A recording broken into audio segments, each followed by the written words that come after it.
Hello Moto GP fans.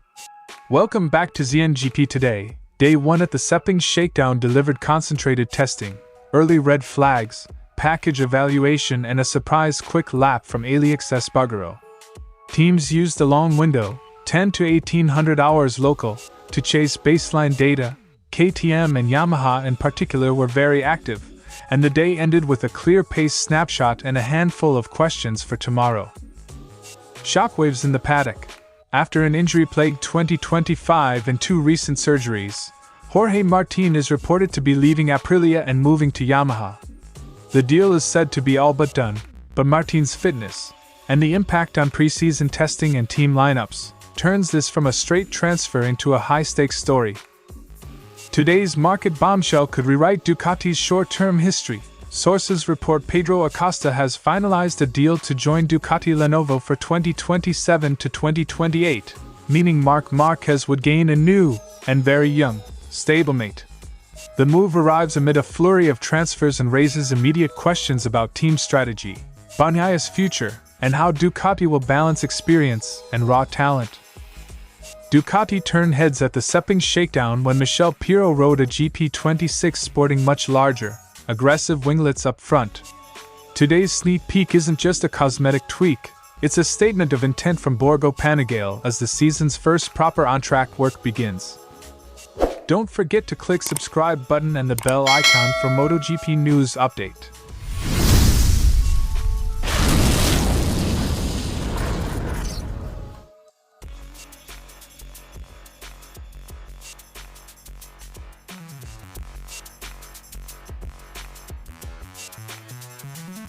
The morning was all about mileage and systems checks as test riders and rookies hit the Malaysian heat to begin the validation work that will shape the preseason. Track time was used for long runs and setup sweeps rather than qualifying type laps. Tire life, cooling, electronics mapping and aerodynamic behavior in hot, humid conditions were the priorities for nearly every garage. Teams with concession leeway, notably Yamaha and Pramac, were making the most of the opportunity to run race riders alongside test riders. Just as the session settled in, Sepang threw a technical curveball. An oil-related red flag at 11:15 briefly stopped the action. Marshals and engineers reacted quickly. There were no crash injuries, and within minutes the program resumed. But the interruption compressed precious warm-up windows and forced teams to reshuffle runs. Despite that, Yamaha's contingent, Toprak, Augusto, and the rookie contingent, Diogo Moreira, pushed on, using longer stints to probe tire degradation and setup stability rather than low-fuel flying laps. Lap times swung in the afternoon as riders pushed to find the first meaningful benchmarks. Aleix broke the 2-minute barrier first, then KTM responded strongly, Aleix Espargaró momentarily topping the sheet, before Aleix produced the day's standout lap. The exchange told 2 stories. KTM's fundamental pace is real, and Aleix, on bike and setup he knows intimately, can still produce an outright time that matters. Importantly, multiple riders ran consistent 2-minute pace, indicating that baseline race speeds are already respectable despite the testing focus on durability and aero checks. The afternoon saw Aleix Espargaró fall at turn 1, he was unhurt, a temporary stoppage, and then the final consolidation of times. When the checkered flag fell on day 1, the top list read, Aleix, 1 minute and 58.091 seconds, Pole, 1 minute and 58.615 seconds, Dani Pedrosa, 1 minute and 59.143 seconds, with Toprak and Yamaha test riders close behind. A technical aside, Toprak ran an older fairing on his M1 today, a reminder that Yamaha's aero evolution is still being validated piece by piece. For teams, the headline is mixed, strong early pace from KTM and Espargaró, promising long runs from Yamaha, and a schedule squeezed by intermittent interruptions, meaning tomorrow's dry time will be even more valuable. Day 1 gave us a clear frontrunner and plenty of technical breadcrumbs, KTM's competitiveness, Yamaha's ongoing aero/packaging checks, Ducati test consistency, and useful rookie mileage. Sepang's hot conditions will continue to stress tires and electronics, and with only 2 more scheduled days of shakedown running, teams must convert today's data into a sharper plan for tomorrow. Watch for updated fairings, revised fueling maps, and whether any teams elect to chase pure lap time or double down on long-run stability.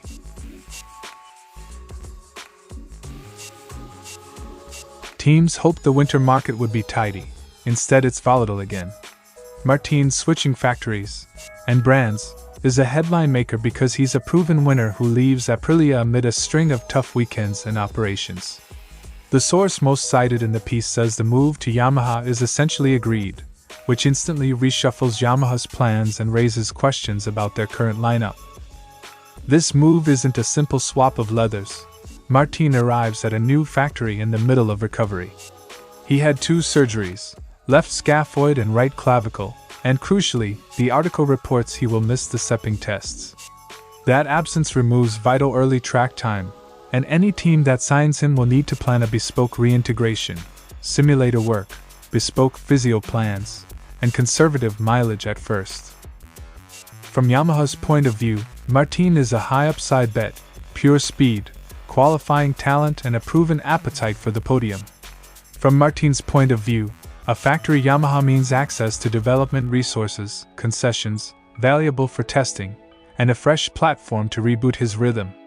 But the match will require time, both to adapt Martin's riding to the M1 V4 and to rebuild his physical confidence under braking and in the close quarter, race-intense scenarios. Signings don't happen in isolation.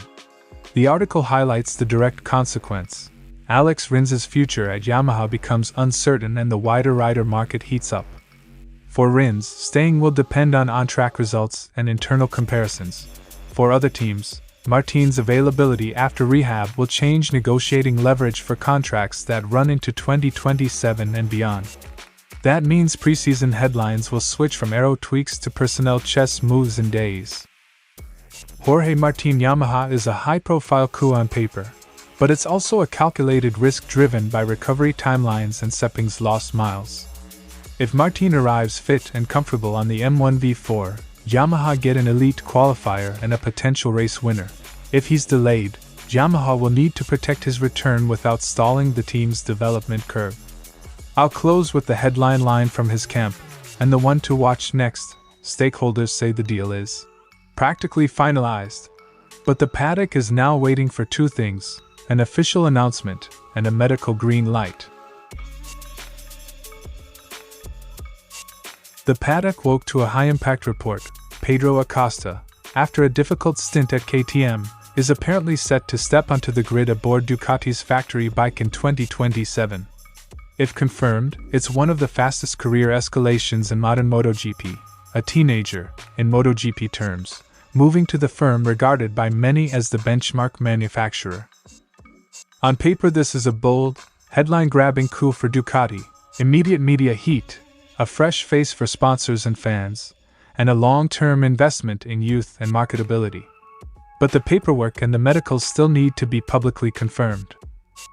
Put simply, this is a dream duo for many: a proven champion, Marquez, paired with a raw, hungry talent, Acosta.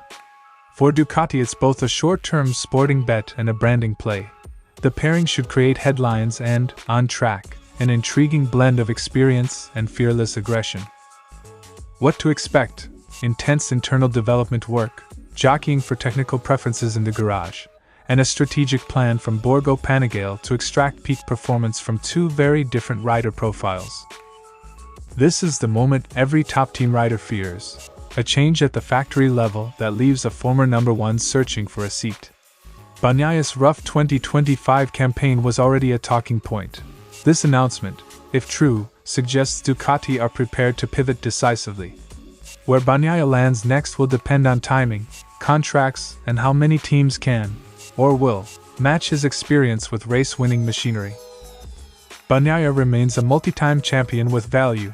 He'll have suitors, but market dynamics, contract lengths, budgets, and rival teams' roster plans will determine whether he stays in the factory spotlight or transitions to a top satellite or alternative factory seat.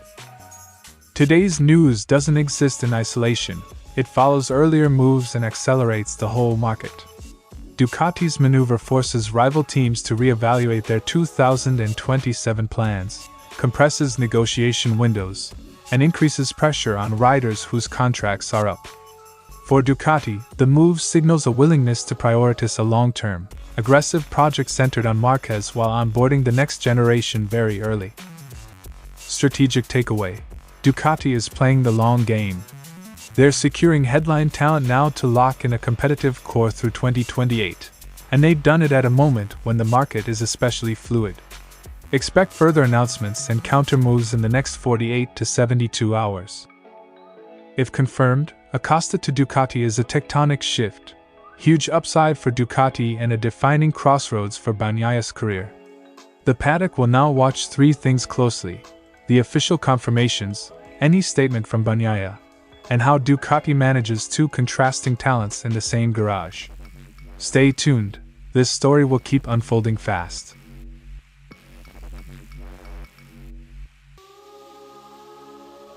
A Ducati with oversized, sharp-angled fins slicing the air at Sepang. In a paddock used to iterative updates, this felt like a deliberate escalation, an aero package intended to change the bike's behavior, not merely refine it. Ducati didn't bring a paper-pencil tweak. They brought a potential performance lever. Bigger front wing area can alter front-end bite, braking stability, and high-speed load. If it works, this could be a clear lap time advantage. If it doesn't, it gives rivals something tangible to benchmark and counter at the official test. Mechanics and engineers were focused on detail. The winglets are not only larger, they're reshaped, square upper sections, a more horizontal air intake, and a lower profile overall. That combination suggests Ducati is chasing different pressure distributions across the chassis and tire contact patch. In short, new aero logic. Bigger isn't always better, but larger, well-shaped winglets can improve front grip under braking and corner entry. The risk is increased sensitivity to crosswinds and a different front reaction window for the rider. Expect Piro's telemetry to be combed for clues the factory will either keep or rapidly iterate. Ducati chose to trial the parts immediately with Piro rather than wait for factory riders. That tells you two things. They wanted real lap validation under shakedown conditions, and they're in a hurry to collect data before the official tests when rivals will also bring major updates. It's an aggressive development cadence. Testing with the team's trusted test rider gives Ducati faster feedback loops and the cover to throw away concepts if needed. It also forces competitors to react on shorter notice. A classic move if you want to shape the narrative and the test day agenda. Can the rider adapt? Hardware gains only translate to race wins if the rider and tire life match the package. With Marquez coming back from injury and Ducati sharpening the tool, the onus is on him to embrace, or reject, the new character of the GP26. The official Sepang test, where the full grid runs, will answer whether those big wings are a blessing or a headache. Ducati turned heads at the Sepang Shakedown when Michel Piro rode a GP26 sporting much larger, aggressive winglets up front. Today's sneak peek isn't just a cosmetic tweak, it's a statement of intent from Borgo Panigale as the season's first proper on-track work begins. Ducati's Sepang stunt is not a tease, it's an offensive play. The aero leap gives them upside if the front-end gains are real, and Marquez, and Bagnaia, if he rides it, accept the new ride feel. The next 7 days, Sepang's official test, will be decisive. Will the wings fly Ducati forward, or force a rapid rethink before the season proper? Thanks for watching ZNGP Today, and this is your Moto GP news update. And see you next time!